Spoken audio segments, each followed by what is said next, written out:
big name drivers eliminated from the playoffs. Young drivers trying to make a name for themselves. Denny Hamlin continuing to show that he is a championship favorite. Let's talk about NASCAR's elimination race at Bristol.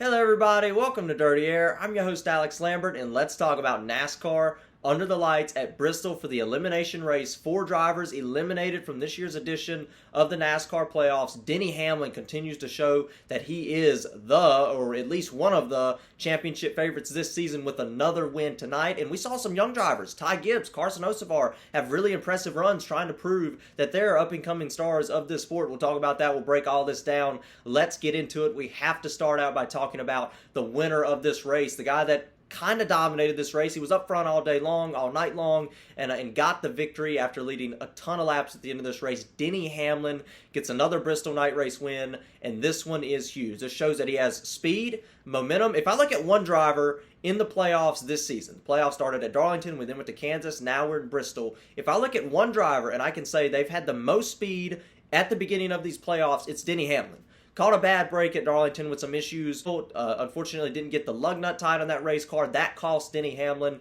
a win at Darlington. A Southern 500 win that he had a great chance of getting. You go back to Kansas last week, was coming to the win, had a late race caution, overtime restart. Denny Hamlin does not get either of the 2 wins that he should have gotten or really could have gotten.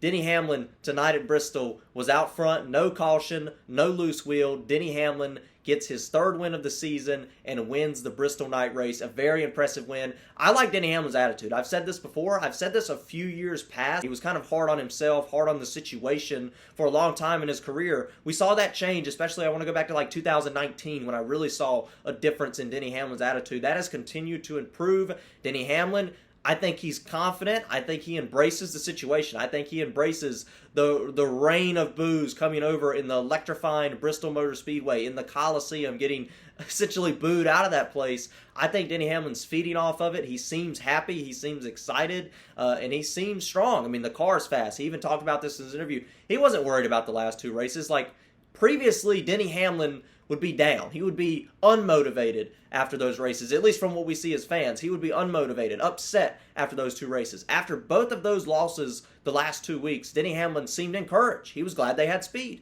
And what do you do when you have speed? You go out and win races. You might not get every one, but he won one in this round, and that's 5 extra bonus points going into the next round, which we'll talk about in a little bit. So let's talk about a few other finishers. Once again, I talked about Denny Hamlin. Super impressive that he was able to get the win today. But let's go through the top 10. We had Kyle Larson finishing in the 2nd position. He was really strong throughout the night as well. Led at one point, but didn't really have anything for Denny Hamlin at the end. It was hard to pass all night, but Denny Hamlin was able to gap the 5 car of Kyle Larson. Also, Kyle Larson started in the back, which was a disadvantage for him, having to spend a lot of the night trying to get up through the field. In a race like this where track position's key, Kyle Larson just couldn't quite get up there and get the win. Christopher Bell, a solid 3rd place finish tonight, gets him into the next round of the playoffs as well. Once again, Christopher Bell, I believe he's won the pole for all 3 races of the playoffs so far this season. Had a rough last couple of weeks, though. Had a rough week at Darlington. Had a rough week last week in Kansas, getting caught up in some trouble, not executing like he should have. Nice race tonight, executing. Unfortunately, I think he was upset. He thought he could go for the win at the end of this race, which maybe he could have if there was a situation at the end, like a caution or restart or something of that nature. But Christopher Bell, I would take a solid 3rd place finish tonight. Gets him into the next round, and also maybe boost that confidence a little bit. Back in the top 3. We know Christopher Bell has speed. That's not a problem. We know Christopher Bell knows how to drive the race car. He's just having some trouble, and his team is as well, having some trouble executing on the track. We'll see how that continues to moving into round 2 of the playoffs, which he will be a part of. Chris Buescher, solid 4th place finish. That's a decent run for Chris Buescher. Another top 5. Ty Gibbs, I talked about at the beginning of the video, young drivers making a name for themselves. Well, Ty Gibbs really had a good chance to go out there and win this race. I think Denny Hamlin, Kyle Larson, maybe Christopher Bell too, were faster than him. It seemed like they were catching him, kind of staying right behind him, just not using up their stuff early. But Ty Gibbs led a majority of this race, got out front lost it on a late race pit stop. I'm not too sure what happened there, but lost multiple spots on pit road, was not the leader. I don't even think it was in like the third row after coming to that next restart, so that was really unfortunate for Ty Gibbs. Really took away his shot to get the win, but another top 5 for Ty Gibbs. This is multiple top 5s for him on the season, multiple top 10s for him on the season. He's having a really impressive rookie season, barely missed the NASCAR playoffs, had a chance to get in at the end. Ty Gibbs, I'm impressed by what he's able to do tonight at a driver's racetrack. You see a lot of times drivers that maybe struggle on ovals a little bit and haven't quite figured it out yet, really struggle at Bristol. Ty Gibbs was leading at Bristol tonight for a majority of this race. Michael McDowell, solid 6th place finish, does not advance him into the next round due to the first couple of weeks. Just a disastrous first week for him at Darlington, getting caught up in that issue, not finishing the race at Darlington really hurt Michael McDowell with so few bonus points going in. He is eliminated. Chase Elliott, nice 7th place finish. Brad Keselowski, another one of those drivers that are showing speed in the top 10 consistently every week. Top 10, it might not win you the championship, but it can get you to the championship round where you can then be a threat. William Byron, 9th place finish, same thing. Just trying to look for a little bit of more speed out of William Byron. He's fast. He's in the top 10. This is a driver that's won 5 races this year. I want to see him getting back up front. I want to see him running with Kyle Larson, with Denny Hamlin, with Martin Truex Jr. like he was in the summer, if I'm going to consider William Byron a championship favorite. The one thing Byron has is those multiple bonus points, over 25 bonus points going into each round of the playoffs. And Ricky Stenhouse Jr., unfortunately, your Daytona 500 winner with some issues in the first couple of weeks, is eliminated from the playoffs as well after a decent 10th place finish. I don't think we can look at this as a bad year for Ricky Stenhouse Jr. Made the playoffs, won the Daytona 500. That's incredible. But unfortunately just couldn't get through today after a 10th place finish. Just didn't quite have enough to make it into the second round of the NASCAR playoffs. Another driver that's not in the top 10, but he was the 11th place, is Carson Hocevar, filling in the 42 car this year. He was in the top 5 at one point. He was in the top 10 a majority of the race. 11th place finish at Bristol. Like I talked about earlier, this is a track where drivers that are still kind of figuring things out, and experienced drivers tend to suffer. Not Carson Hocevar. He's done a great job in that 42 car. I saw him run very well at Darlington earlier this year. I saw him run pretty decent last week, but I really saw him run good tonight. I saw him run decent. I believe it was when he filled in for Corey LaJoie at St. Louis, his first race. He was running that car way better than any other driver has before. I think the car had a lot to do with it. The car was simply better, but Carson Hocevar has been very impressive so far in his maybe 4 or 5 Cup starts. So it'll be interesting to see what he can do. I think he's going to be another one of those up and coming stars. We'll have to continue to watch and follow his career for the end of this season and moving forward in the NASCAR Cup Series. So, eliminated from this year's edition of the playoffs. I've already talked on a few of them. Joey Logano, unfortunately, that's a big one. Caught up in some trouble. It looked like Corey LaJoie was trying to make a move in the inside, got sideways, got loose, turned back up the track. Logano was involved. Now, when I talk about Joey Logano, here's what I say. Logano's just had a rough year all season long. He hasn't been that fast, hasn't won a lot of races. He got one win at Atlanta, a super speedway type race. If you want to make it to the next round of the playoffs, you have to get bonus points. You saw guys like Martin Truex Jr. have trouble in the first round of the playoffs. Had those backup points to back them up. Had those playoff points. Had those stage wins. The regular season championship for Truex backed him up. That's what's allowed him to make those mistakes, have those problems, and continue to move forward into the next round of the playoffs. Logano didn't have any of that. He didn't have a lot of wins, didn't have many stage wins, didn't have many stage points going into this round. That puts you in a position, and not only that, you're running in the back of the field like he was, not running fast. That puts you in the back of the field in a position to risk not making the next round of the playoffs. So your defending NASCAR champion, last year's NASCAR champion, will not make it out of the first round of this year's playoffs. I would say that's a very disappointing season for Joey Logano in the 22 car, somebody we expect to be in the Final Four, expect to be running for championships week in and week out. Kevin Harvick, unfortunately, in his final season, will miss the NASCAR playoffs. This is the one I actually feel really sorry for, because Kevin Harvick had a good chance to go out there and win at Darlington, showed a lot of speed, unfortunately got caught up in a really unfortunate situation where the caution came out maybe a second before he hit pit road, maybe shorter than that. Unfortunately, that's what really put him in a hole, was unable to recover from that. Kevin Harvick is no longer in the playoffs after he really could have, had a great shot to win the Southern 500 at Darlington just a couple of weeks ago. So that one kind of stings a little bit for me, especially considering he's a childhood driver of mine.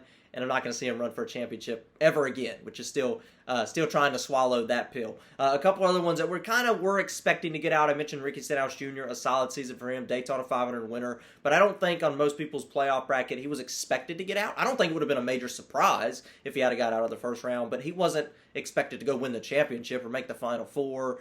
Really, I didn't think he was going to make it past this first round. Still a good season for Stenhouse. I wouldn't have been shocked. I wouldn't have been surprised if he didn't make it, but I didn't expect him to make it out of this round, but still a solid year for the 47 machine of Ricky Stenhouse Jr. Michael McDowell, another one of those drivers that I didn't really expect with the amount of bonus points he had, the way he's run at certain racetracks. I didn't expect him to get into the next round.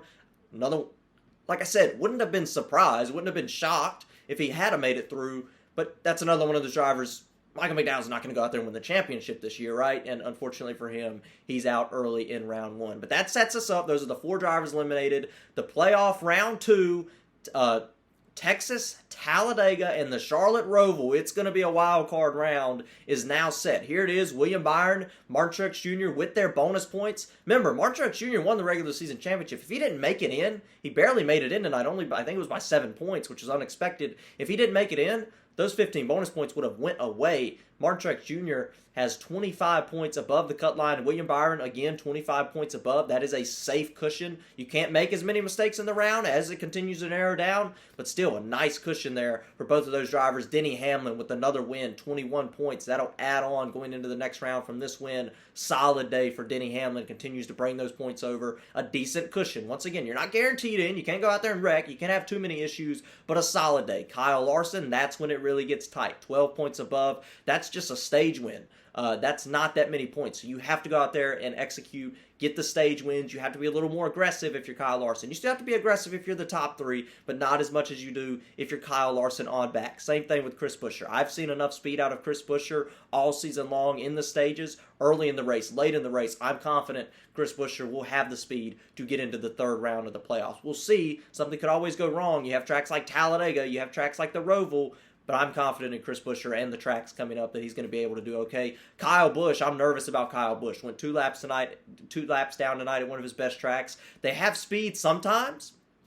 When I look at the tracks coming up, I look at Texas. I think he's going to have speed at Texas. I look at NASCAR at Talladega. I think he's the defending Talladega winner, won earlier this year, but that one's such a wild card, but has done well in the restrictor plate or the super speedway drafting type races this season. And then I go to the Roval, where I'm a little bit confident in him there as well, just based on how he's finished at the road courses this season. So I'm confident at those racetracks. The only thing I'm concerned is getting through the race. Don't cause a wreck. Don't get in a wreck. Don't start last again like you do a lot of weeks. We'll have to continue to watch, see how Kyle Busch handles this. 8 points above, that's not a very good cushion. Once again, that's one stage and he could be out. Christopher Bell only 5 in, Tyler Reddick only 3 in. Those guys have to race aggressively to get stage points and finish in the top so they can make it. Ross Chastain 3 points out, another one of those drivers looking in. Brad Keselowski, Ryan Blaney, all of those drivers going for stage points are going to have to continue to do that, go for stage points, try to get decent finishes.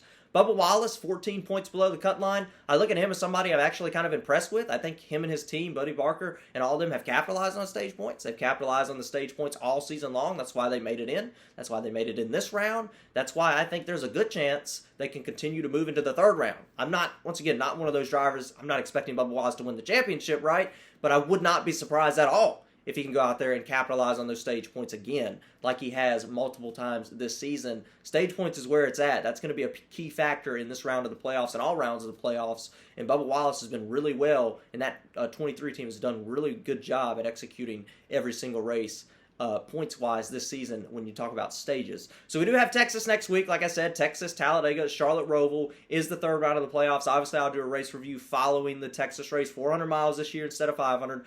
But that's it. That's all there is to talk about after NASCAR at Bristol. I thought it was a solid race. I still think there's a little bit we need to work on with the car package to make this racing a little bit better, but it wasn't a terrible race. But that's it. That's really all there is to talk about. Like and subscribe if you like the video. Please share the video if you can. And, of course, about Kyle Busch finishing 2 laps down tonight. Let's get rowdy.